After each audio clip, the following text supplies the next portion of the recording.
उमेदवारापैकी खालील व्यक्ती वैधरित्या निवडून आल्याचे मी जाहीर करत आहे।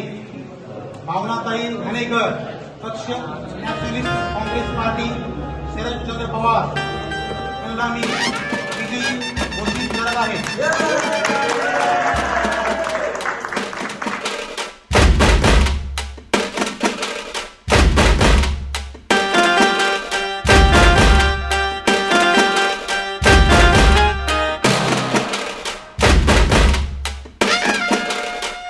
उरणमधून या क्षणी मोठी आणि निर्णायक बातमी समोर येत आहे। नगराध्यक्ष पदाच्या निवडणुकीत महाविकास आघाडीच्या उमेदवार भावना घाणेकर यांनी दणदणीत विजय मिळवला आहे।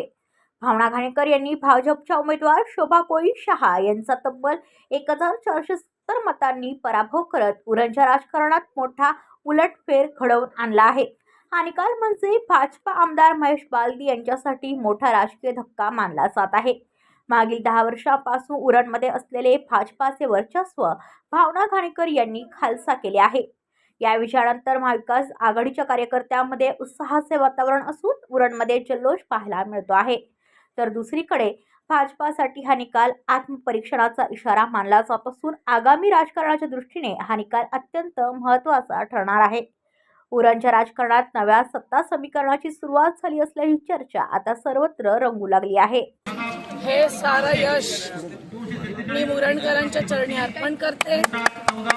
पहिल्यांदी महाविकास आघाडीचे जे घटक पक्ष शिवसेना मध्ये मनोहर भोईर साहेब, गणेश शिंदे साहेब, महेंद्र घरत साहेब, मिलिंद पाडगावकर साहेब, त्यानंतर बाळराम पाटील साहेब, संदेश भाई, विविध संघटना, त्या ठिकाणचे उरणचे मारे सगळे लोक यांनी मला भरघोस प्रतिसाद दिला। त्यानंतर माझी अख्खी स्वतःची टीम, कुटुंबीय आणि हे सगळं यश मी त्या सगळ्यांच्या चरणी अर्पण करते। माझे वडील वायशे कोळी साहेब, त्यानंतर हे प्रशांत भाऊ पाटील, त्यानंतर आदरणीय शरदचंद्रजी पवार साहेब आणि माझ्या पक्षाच्या चरणी अर्पण करते। मी माझं सारं आयुष्य या सगळ्यांच्या सेवेत घालवीन एवढा शब्द देते आणि मी हे यश कधी उठणार नाही, मातणार नाही आणि मी कधीही उन्मत्तपणे वागणार नाही। ह्या सगळ्यांना घेऊन मी पुढच्या काळामध्ये चालेन आणि पुढचं भवितव्य उरणचं आणि महाराष्ट्राचं आणि देशाचं घडवण्यामध्ये आमचा उरणकरांचा मोलाचा वाटा असेल एवढंच सांगते। नाही असं काही बोलणार नाही मी। लोकांनी आम्हाला भरघोस प्रतिसाद दिला, उलथवली वगैरे शब्द त्यांचे आहेत, आमचे नाही। मी नम्रपणे हे माझं यश स्वीकारलेलं आहे आणि नम्रपणेच वागेन। उन्मत्तपणा आमच्यामध्ये कधीही येणार नाही। ज्या पद्धतीने 15 दिवसात माझ्या प्रत्येक या ठिकाणी महाविकास आघाडीच्या आणि कुटुंबातल्या आणि माझ्या स्वतःच्या टीमने एवढं काम केलं की 15 दिवसात उरणच्या जनतेने आम्हाला डोक्यावर घेतलं आणि सगळ्यांना आम्हाला भरघोस मताने निवडून दिलं। त्याबद्दल मी साऱ्यांचं मनापासून आभार व्यक्त करते आणि मी कायम ऋणी राहीन।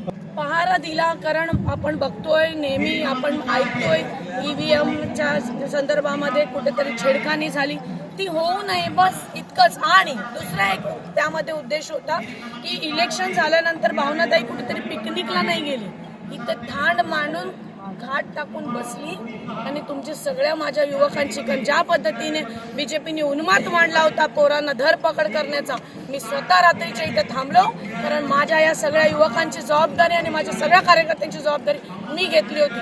त्यामुळे एक विश्वास होता की ताई आहे, काय होणार नाही, तो विश्वास दाखवण्याचं काम सुद्धा मी केलं। कारण विरोधकांनी इलेक्शनमध्ये सांगितलं की इलेक्शन झाल्यानंतर भावनाताई घाणेकर गायब होती, परंतु मी विजयाची वाट बघितली नाही, मी रोज ठाण म्हणून इथं बसलो। 3-13 हे आम्ही म्हटलं नव्हतं, त्यांनी म्हटलं होतं, म्हणूनच इलेक्शनच्या रिझल्टच्या आधी कुठलीही वल्गना करू नये। आता बघाल तुम्ही कुणाच्या लागल्यात। लोकांनी जर ठरवलं ना तर रावणाचा सुद्धा अहंकार गेला होता। हो, हे कोण आहे, हे कोण आहेत, ह्यांना लोकांनी विजय करून दिलाय. ह्यांचा जो अहंकार आहे हा लोकांनीच खाली आणलाय. ब्युरो रिपोर्ट उरण, पनवेल वार्ता न्यूज. आपल्या परिसरातील बातम्या आमच्यापर्यंत पोहोचवण्यासाठी स्क्रीनवर दिलेल्या क्रमांकावर संपर्क साधू शकता. दूरध्वनी क्रमांक 8652414343.